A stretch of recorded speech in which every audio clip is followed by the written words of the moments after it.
Assalamualaikum warahmatullahi wabarakatuh. Alhamdulillahirabbil alamin. Allahumma shalli ala Muhammad wa ala ali Sayyidina Muhammad. Pemirsa tercinta yang dirahmati oleh Allah Subhanahu wa taala, bertemu kembali kita dalam serial berpikir hikmatologi dengan harapan kita mampu berdialog dengan hati kita masing-masing.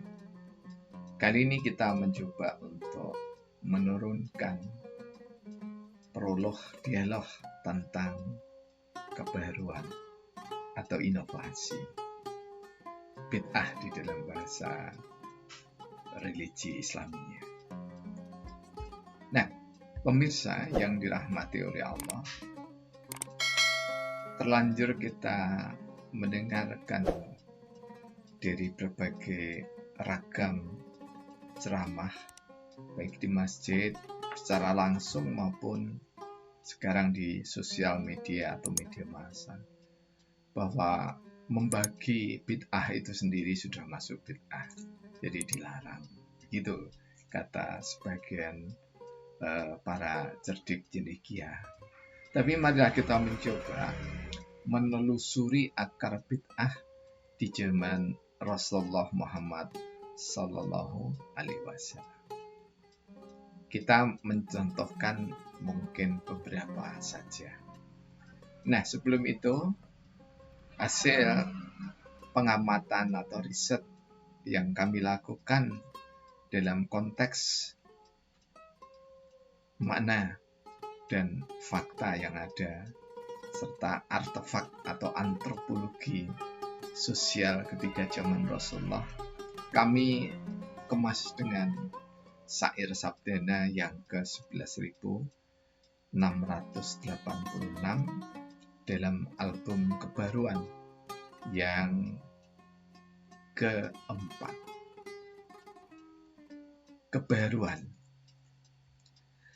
Bid'ah sahabat berdasar suara hati suci. Pembenaran hadiah meruqyah orang sakit dengan nurani. Bid'ah dalam makna tak diatur sebelum ini. Diberi keabsahan karena sahabat berpikir dengan hati. Ruqyah bukan ibadah mahdhu yang ditetapkan rinci. Hadiah meruqyah sebagai bentuk kerja wajar duniawi.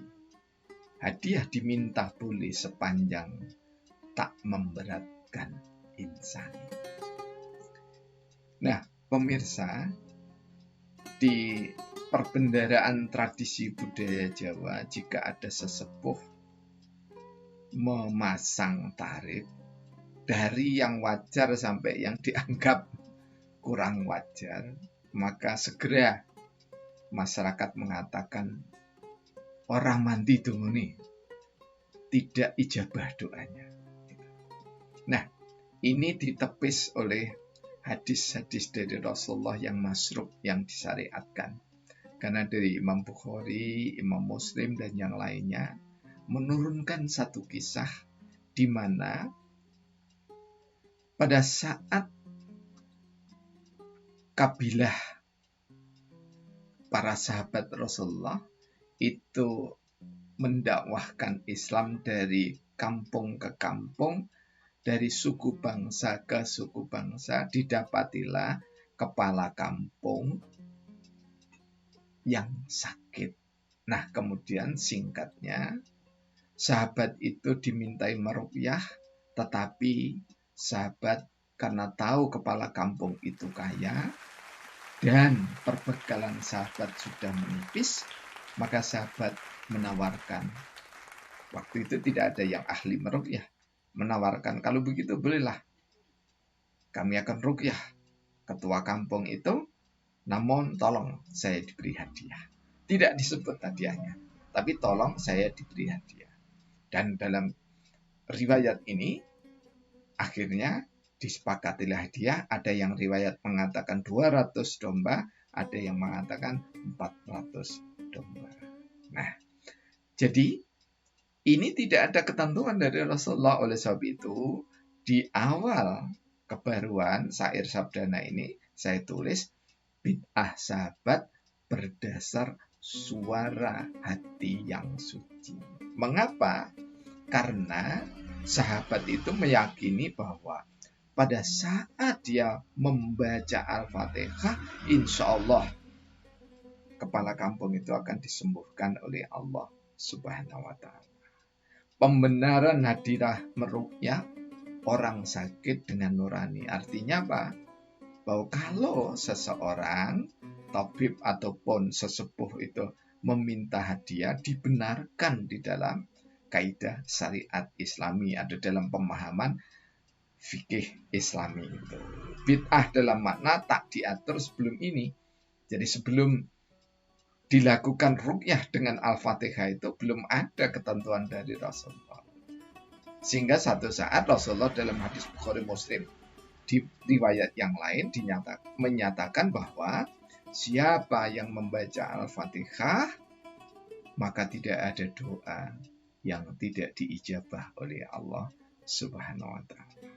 Nah, sehingga berikutnya saya mengatakan diberi keabsahan karena sahabat berpikir dengan hati. Jadi meyakini wa nunazzilu minal Qur'an ma huwa syifa wa rahmah lil mu'minin. Jadi sahabat itu meyakini firman Allah itu bahwasanya di antara firman Allah itu fungsinya adalah sebagai as-syifa, penyembuhan. La adawa, bukan obat. Jadi as-syifa itu tidak punya dafa negatif. Tapi kalau adawa bikinan pabrik itu kalau dipakai terus-menerus ada dampak negatifnya. Ruqyah bukan ibadah mahdhah yang ditetapkan secara rinci. Jadi tidak ada rukun, sunahnya tidak ada, ya, seperti di dalam sholat. Tetapi yang paling dipentingkan adalah sesuai dengan pesan hikmah Al-Quran dan hadis. Hadiah meruqyah sebagai bentuk kerja wajar duniawi. Kenapa ruqyah itu dikatakan wajar jika meminta upah atau hadiah? Ya, karena Profesor Dr. Larry Dossey pun itu juga menyepakati ini ya, dalam pengertian bahwa orang modern itu sudah sepakat dengan caranya Rasulullah. Jadi betapa Rasulullah itu pandangannya futuristik sekali. Jadi hadiah itu oleh Profesor Dr. Larry Dossey yang ahli bedah Amerika pernah bertugas di Iran itu mengatakan bahwa berdoa itu adalah bekerja. Nah mahasiswa, saya tanyakan, benarkah berdoa itu bekerja? Sebagian mereka cerdas menjawabnya, betul. Mengapa? Karena di dalam kerja itu di dalam doa itu mengeluarkan energi. Energi itu didapat dari bahasa kasarnya itu membeli. Karena untuk mendapatkan gizi nutrisi kita itu harus bekerja menghasilkan rezeki ya dari Allah, kemudian kita membeli makanan dan minuman. Dan orang berdoa pasti menyisihkan waktu, menyisihkan kesempatan, kemudian mengeluarkan energi. Apalagi jika menangani kasus-kasus yang tidak sekedar sakit fisik, tapi juga yang bersifat gaib atau spiritual semata. Hadiah diminta boleh sepanjang tidak memberatkan insani. Jadi jangan sampai disamakan antara pasien yang datang itu orang berada secara ekonomi dengan yang tidak mampu. Bahkan kalau tidak mampu, justru kita harus merasa punya kewajiban untuk menolong mereka. Karena itu, pemirsa yang dirahmati oleh Allah Subhanahu wa Ta'ala, Herin Konsultan yang akar pertumbuhannya itu kami awali tahun 1972 sampai sekarang, kemudian kita setiap hari Ahad memanfaatkan Masjid Khadijah Celaket Malang ini adalah salah satu upaya untuk mendakwahkan ruqyah yang sesuai dengan syariah. Meski perjalanan itu tentu ada juga sandungannya, atau lebih tepatnya disandungi oleh teman dan kerabat yang bahkan sudah sangat mengenalnya. Mengapa? Karena ketika itu sejumlah ormas yang tokoh-tokohnya belum mendalami ruqyah syariah dikatakan, masjid ini jangan pernah didatangi oleh ahli ruqyah, karena itu adalah temannya setan, temannya jin, temannya iblis. Karena itu masjid ini haram didatangi oleh orang yang kebiasaan yang meruqyah. Nah, setelah era fitnah itu selesai, malah sekarang orang-orang yang memfitnah itu rame-rame membuat tulisan di masjidnya, hari Ahad jam sekian sampai sekian dilakukan ruqyah syariah. Pemirsa yang dirahmati oleh Allah, Rasulullah Shallallahu Alaihi Wasallam sudah mengingatkan, Islam asing dan jadilah kalian orang asing penyeberang jalan. Dawuh Rasulullah Shallallahu Alaihi Wasallam di dalam Sahih Bukhari Muslim dan yang lain. Orang asing pasti hati-hati dan setiap penyeberang jalan lebih hati-hati. Billahi taufiq wal hidayah. Wassalamualaikum warahmatullahi wabarakatuh.